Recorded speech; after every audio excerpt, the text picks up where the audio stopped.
Доброго времени суток. Коротко расскажу об экспериментах с зажиганием лодочного мотора Ханкай-4. Началось все с того, что я по неосторожности спалил коммутатор.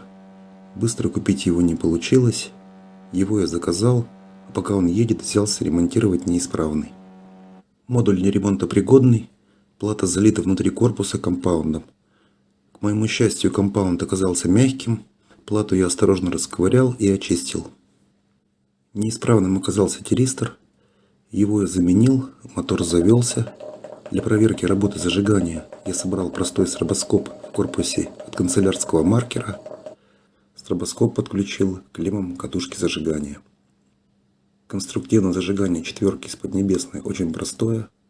Под маховиком находится 4 магнита с чередующейся полярностью и одна катушка. Угол опережения зажигания в зависимости от оборотов двигателя изменяется следующим образом. На холостых оборотах он составляет порядка 20-22 градусов. На малых оборотах мотора угол опережения зажигания уменьшается до 10 градусов. При дальнейшем увеличении оборотов не изменяется. Результат меня озадачил.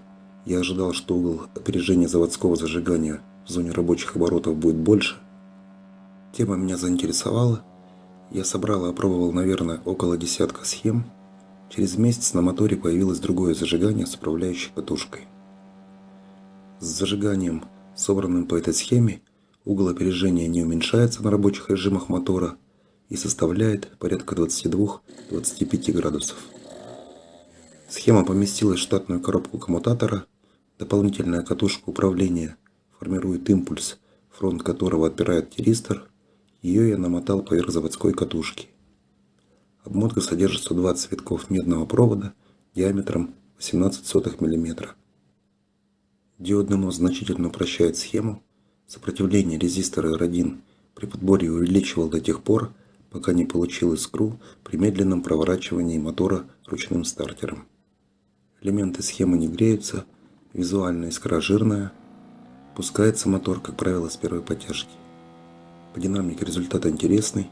Старт с места очень веселый. На глиссер лодка выходит практически сразу.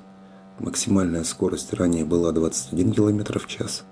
Теперь лодка стабильно идет 23 км в час. Еще мне показалось, что мотор работает немного мягче и тише. Воздержусь делать какие-либо выводы. С новым зажиганием я выходил на воду пока несколько раз. Для проверки надежности схемы требуется время. Заводской коммутатор вожу с собой в качестве резервного. И пару слов об изменениях, которые были сделаны до этого на моторе.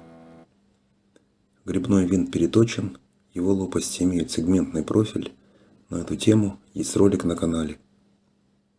Карбюратор не родной, он от велосипедного мотора КД, диаметр диффузора у него больше, чем у штатного карбюратора. На нем я заменил дозирующую иглу и жиглер. С изготовлением иглы есть трудности, поскольку точил ее вручную, профиль конуса подбирал долго, поэтому не рекомендую такую замену из-за сложности настройки. Из коробки такой карбюратор на этом моторе нормально работать не будет. В заключение добавлю, что видео исключительно информационно-познавательного характера, а вовсе не инструкция к действию. Любите свою технику. Спасибо за просмотр. До свидания.